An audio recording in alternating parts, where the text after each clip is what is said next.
Hello, everyone. Another book today at Cindy Harper Speaks. And this is along our Christmas line. And this is called The Christmas Cobwebs. When I think of cobwebs, I think about something that maybe has been stored away and now it's got cobwebs and spiders. It's written by Odds Bodkin and it's illustrated by Terry Widener. So the author is dedicating the book, he says, in memory of my father who told me stories, and the illustrator for my dad. In old Chicago, there once lived a humble cobbler. All day long, the door to his shop swung to and fro as customers came and went with pairs of shoes. To stay warm, he worked by his smoky coal stove, tapping leather with his fine shoemaker's tools. As Christmas drew near, he called his children to his side to tell them the story of how, before any of them had been born, he and their mother had sailed to America from Germany deep inside a steamship. And do you remember what it is? The one thing we brought with us to remind us of our old home, he asked. Oh, yes, Papa, yes, the children squealed. You brought the box. Yes, the box, he answered, his eyes twinkling. He climbed the stairs and in a few moments returned with a carved oak box.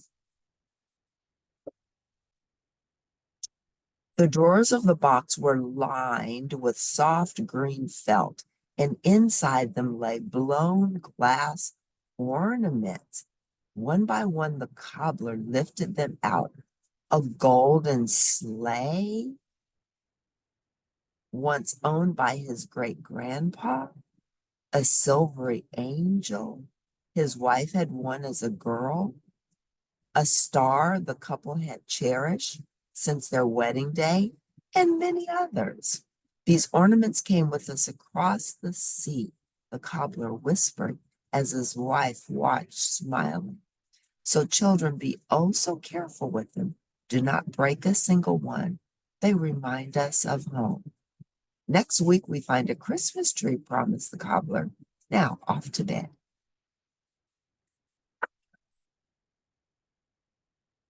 That night, as the family slept upstairs, the coal stove puffed smoke. Inside the stovepipe, a soft crinkling grew louder and louder until it became a fiery roar. Soon the stovepipe glowed red hot. The wallpaper near began to smoke, then burst into flame. Upstairs, the cobbler awakened. I smell smoke. Wake up, he cried to his wife. Get the children, there's a fire. As the family dashed downstairs, flames growled up the curtains and licked the rafters. The box, cried the cobbler, stopping. I'll get it, hurry, raise the alarm. He ran back through the flames, finding the box in a corner of his workshop. He rescued the precious ornaments.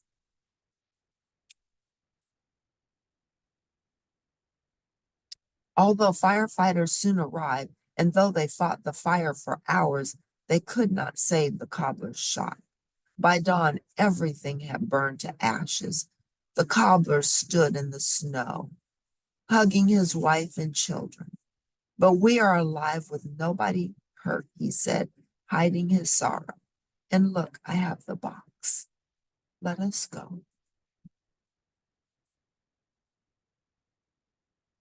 Kind neighbors gave them food and warm clothes and a rag bag.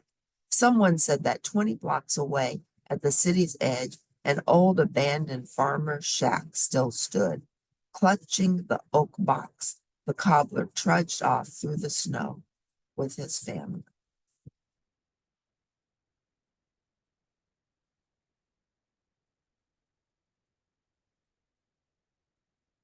Dust covered everything inside the little shack, and cobwebs filled the rafters. An old broom stood in a bare corner by a rusty stove. The cobbler's wife took the broom and began to clean the room. She was just about to sweep the cobwebs away when her husband touched her arm. Please don't take their homes, the cobbler said. Whose homes? Asked his wife. The little spiders who live up there, he answered. We lost everything. Those webs are their homes. Let them stay. Against her better judgment, the cobbler's wife put down her broom.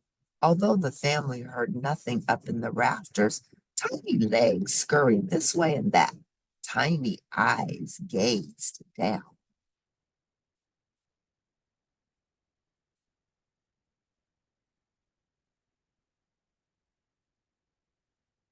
After the children fell asleep, the cobbler and his wife talked quietly.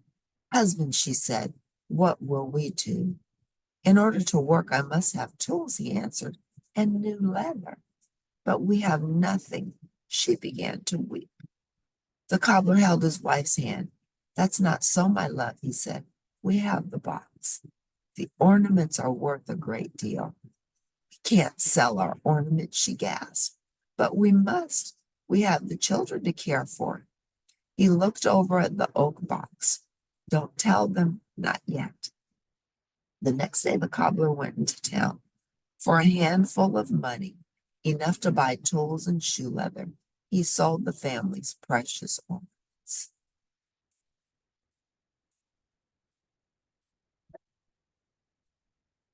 When Christmas Eve came, the cobbler and his children cut a little green fir tree they had found at the edge of the woods.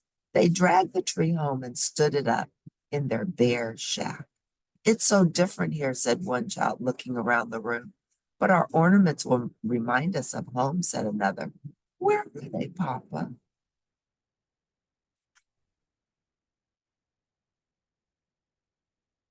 The cobbler lifted the children onto his lap. Well, children, he said, holding them close, we don't have the ornaments any longer. The children looked very surprised. But, he went on, we have something much more precious. What is that, Papa? We have each other, he answered. And look, see how beautiful our tree is, green with a little bit of melting snow on the branches.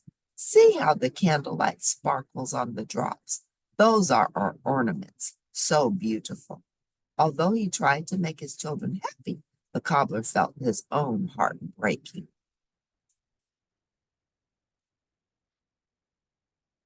That night, as the family slept, the house grew quiet. Then, up in the rafters, tiny legs began to scurry this way and that. At the end of the silver thread, a tiny spider dropped down toward the bare tree. Another spider followed, and then another and another.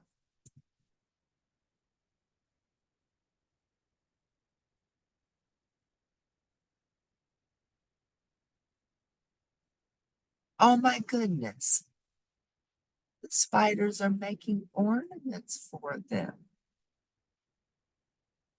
How beautiful. They're going to have a beautiful surprise.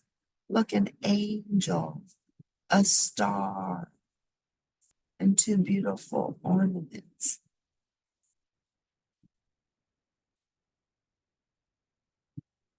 On Christmas Day, the cobbler awakened. He whispered to his wife.